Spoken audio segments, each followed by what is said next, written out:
Renungan Harian Senin 11 November. Hari ini kita bersama seluruh gereja Katolik memperingati Santo Martinus dari Tours. Semoga kita bersama keluarga dan komunitas kita selalu dalam keadaan sehat, baik, dan tetap bersemangat. Marilah kita mengawali renungan kita hari ini dengan tanda kemenangan Kristus. Dalam nama Bapa dan Putra dan Roh Kudus. Amin. Allah Bapa sumber kebijaksanaan, Engkau senantiasa memperhatikan isi hati kami. Tuntunlah hati dan lidah kami dengan Roh-Mu, agar kami pun turut menghadirkan kasih bagi semua orang di sekitar kami. Dengan pengantaraan Yesus Kristus Putra-Mu Tuhan kami, yang bersama dengan Dikau dalam persatuan Roh Kudus, hidup dan berkuasa Allah sepanjang segala masa. Amin. Dalam nama Bapa dan Putra dan Roh Kudus. Amin.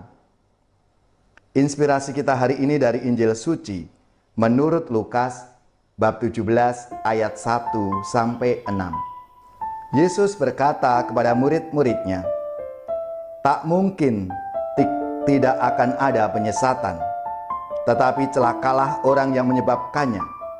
Lebih baik baginya jika sebuah batu kilangan diikatkan pada lehernya, lalu ia dilemparkan ke dalam laut, daripada ia menyesatkan salah seorang yang lemah ini.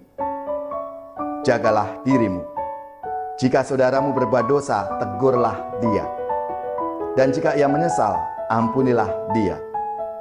Bahkan jika ia berbuat dosa terhadapmu 7 kali sehari, dan 7 kali ia kembali kepadamu dan berkata, 'Aku menyesal,' engkau harus mengampuni dia." Lalu para rasul berkata kepada Tuhan, "Tambahkanlah iman kami." Tetapi Tuhan menjawab, "Jika kalian memiliki iman sebesar biji sesawi, kalian dapat berkata kepada pohon ara ini, 'Tercabutlah engkau dan tertanamlah di dalam laut,' maka pohon itu akan menurut perintahmu." Demikianlah sabda Tuhan. Terpujilah Kristus. Tema renungan kita hari ini adalah bersama Tuhan pasti bisa. Ibu bapak, saudara-saudariku yang dikasihi Tuhan, suatu hari saya diminta oleh sebuah keluarga untuk memberi sakramen perminyakan untuk suami atau bapak ya, atau kepala keluarga dari keluarga itu. Dan ya, penyakit dari bapak ini kelihatannya ya cukup parah ya. Saya tidak tahu penyakitnya apa, tapi bapak ini sampai mengalami kelumpuhan ya, sehingga tidak dapat berjalan dan hanya bisa berbaring di tempat tidur saja. Maka saya pun datang ke rumah itu, ya, ke rumah keluarga itu, memberi sakramen perminyakan untuk bapak ini. Dan hal yang menguntungkan adalah bahwa bapak ini meskipun mengalami kelumpuhan, tapi masih bisa berbicara dan masih bisa diajak bercakap-cakap.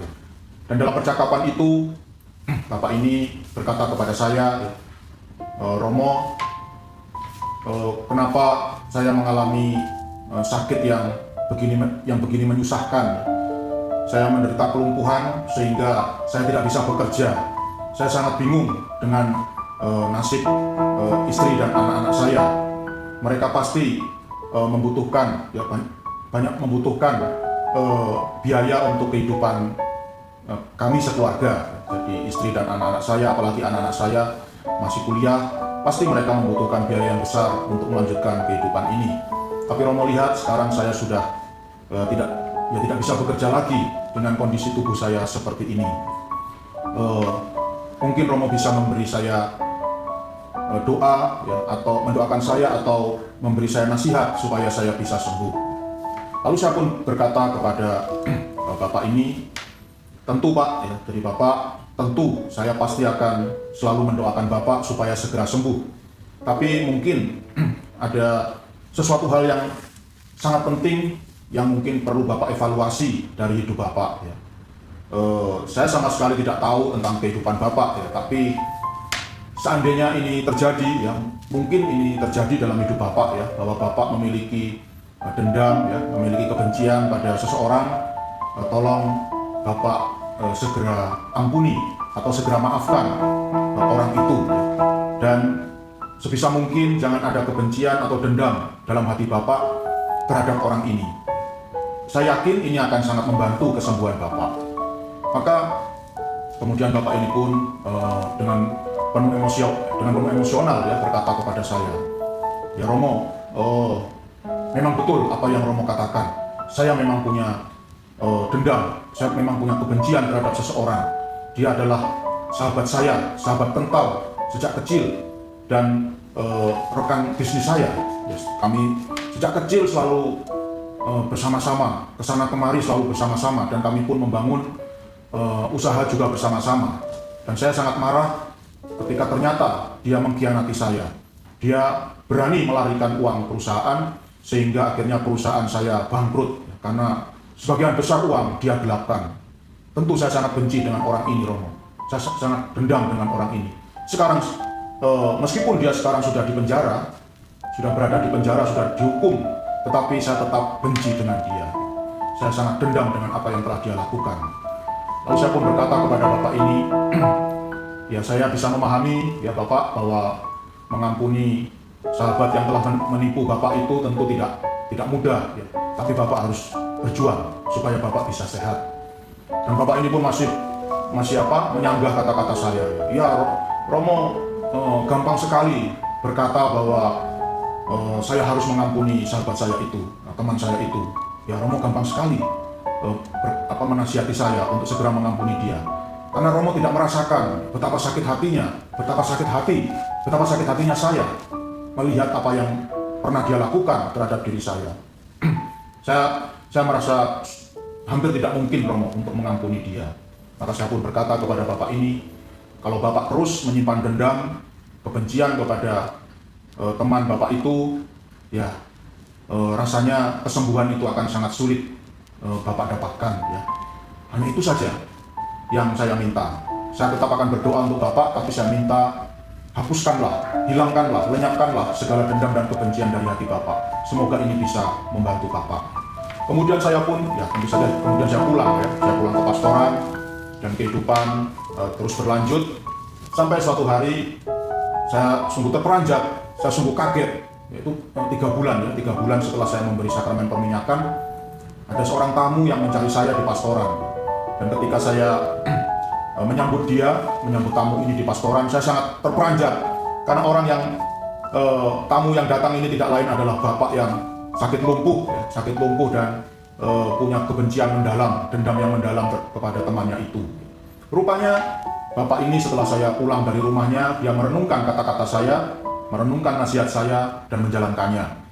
Dia mampu mengampuni dan memaafkan teman bisnisnya itu, ya sahabatnya itu, dan akhirnya dia pun mendapatkan kesembuhan. Dia dibebaskan dari kelumpuhan dan dia bisa sembuh, pulih kembali, dan bisa bekerja kembali untuk menghidupi istri dan anak-anaknya.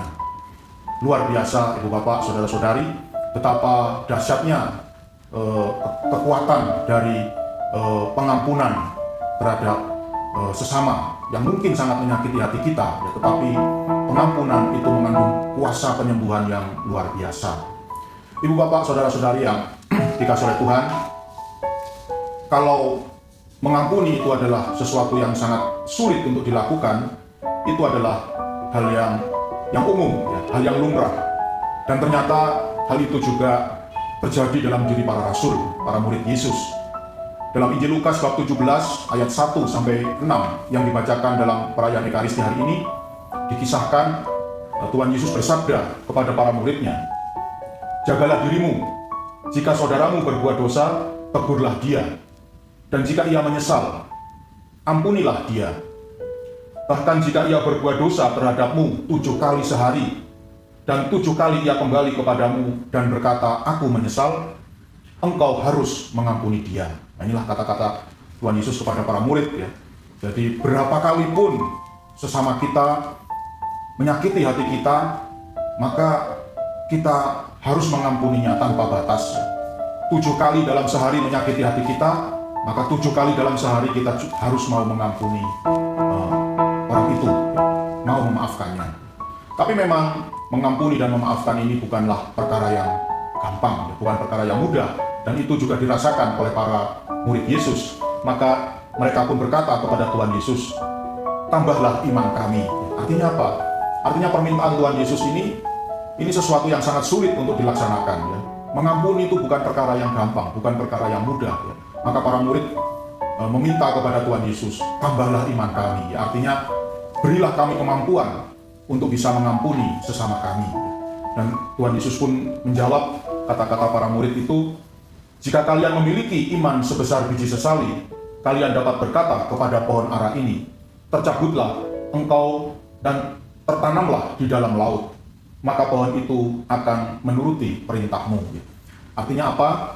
Artinya sepanjang kita punya kemauan untuk mau mengampuni sesama, dan kita meminta kekuatan, memohon kekuatan dari Tuhan, maka tidak ada yang tidak mungkin bagi Tuhan. Tidak ada yang mustahil dalam kehidupan kita. Asal kita punya kemauan dan didukung oleh rahmat kekuatan dari Tuhan, kita pasti bisa. Kita pasti mampu mengampuni semua orang yang bersalah kepada kita. Dan pengampunan itu sekali lagi Bapak Ibu Saudara-saudari pasti mengandung berkat dan rahmat yang luar biasa, seperti yang dialami oleh Bapak tadi. Ia disembuhkan dari sakit penyakitnya karena mau mengampuni sesamanya. Dan justru dendam dan kebencian akan mendatangkan sakit penyakit, baik lahir maupun batin, yang sungguh merugikan hidup kita.